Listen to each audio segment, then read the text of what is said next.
विपक्षी दलों की अब तक हुई 3 बैठकों में कुछ न कुछ ऐसा हुआ कि कोई नाराज होकर वापस चला गया। पटना से अरविंद केजरीवाल खिसक गए तो बेंगलुरु से नीतीश कुमार। लेकिन इन दोनों के नाराज हो जाने से कोई फर्क नहीं पड़ा, क्योंकि दोनों की मजबूरी गठबंधन में बने रहने की है। लेकिन मुंबई की बैठक से ममता बनर्जी का नाराज होकर चले जाना मायने रखता है। ममता बनर्जी को न तो नीतीश कुमार और लालू यादव की मंडल वाली सियासत पसंद आई और न ही राहुल गांधी का अडानी का रोना। इसलिए ममता बनर्जी इन तीनों की जमकर खरी खोटी सुनाकर गईं और बैठक बीच में ही छोड़कर निकल गईं।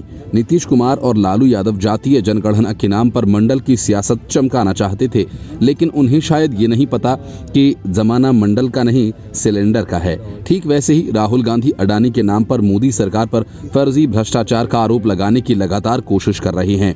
मुंबई बैठक में भी राहुल गांधी ने एक बार फिर अडानी मामले को उठाना शुरू कर दिया। उनकी तरफ से वही पुराना राग अलापा जाने लगा। अब शराब सहित कई घोटालों में फंसे अरविंद केजरीवाल भी राहुल गांधी के सुर में सुर मिलाने लगे हैं। ये सब देखकर ममता बनर्जी बेहद नाराज हो गईं। ममता इस रणनीति से ज्यादा खुश नहीं दिखीं। बताया जा रहा है कि वेणुगोपाल ने जिस तरह से इस मुद्दे को उठाया, ममता उससे नाराज हैं।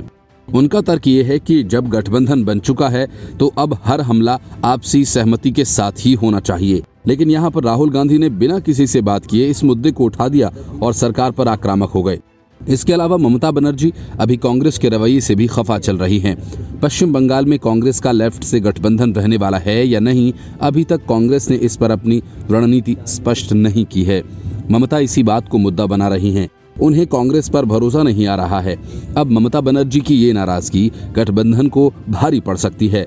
जिस गठबंधन में कई नेताओं की राय अभी भी एक दूसरे से अलग दिखाई पड़ रही है, उसमें अगर ममता भी शामिल हो गई तो एक होकर ये बीजेपी गठबंधन को ज्यादा तगड़ी टक्कर नहीं दे पाएगा। वैसे मुंबई की बैठक की बात करें तो सीट शेयरिंग पर एक बार फिर कोई सहमति नहीं बनी है। गठबंधन के जिन लोगों को लॉन्च करने की तैयारी चल रही थी वो भी रोक दिया गया है।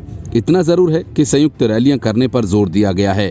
प्रधानमंत्री नरेंद्र मोदी और भारतीय जनता पार्टी के खिलाफ विपक्षी गठबंधन का जन्म तो हो चुका है, लेकिन वो अभी पालने में ही है। उसके जमीन पर पांव रखने से पहले ही तमाम तरह की बाधाएं सामने आने लगी हैं। मुंबई बैठक में चुनावी प्रस्ताव पास होना था, लेकिन जातिगत जनगणना के मुद्दे पर रार हो गई और पश्चिम बंगाल की मुख्यमंत्री ममता बनर्जी वहां से निकल गईं। विपक्षी गठबंधन की बैठक में चुनावी प्रस्ताव पारित किया गया, लेकिन जातिगत जनगणना की मांग को शामिल करने पर मतभेद के कारण राजनीतिक प्रस्ताव को छोड़ना पड़ा।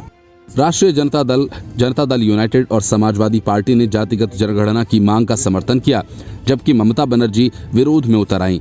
बेंगलुरु में हुई गठबंधन की दूसरी बैठक में सभी दलों ने एक संयुक्त प्रस्ताव में जातिगत जनगणना को लागू करने का आह्वान किया था। जुलाई के प्रस्ताव में कहा गया था कि हम अल्पसंख्यकों के खिलाफ बनाई जा रही नफरत और हिंसा को हराने के लिए एकजुट हुए हैं। महिलाओं, दलितों, आदिवासियों और कश्मीरी पंडितों के खिलाफ बढ़ते अपराधों को रोकें। सभी सामाजिक, शैक्षिक और आर्थिक रूप से पिछड़े समुदायों के लिए एक उचित सुनवाई की मांग करें और एक पहले कदम के रूप में जातिगत जनगणना को लागू करें। हालांकि अब ये स्पष्ट हो गया है कि सभी दल इस मुद्दे पर एकमत नहीं हैं। ये देखना होगा कि क्या इस मतभेद को सुलझाया जा सकता है और सभी दल एकजुट होकर भाजपा को हराने के लिए आगे बढ़ सकते हैं। Bureau report, news of India.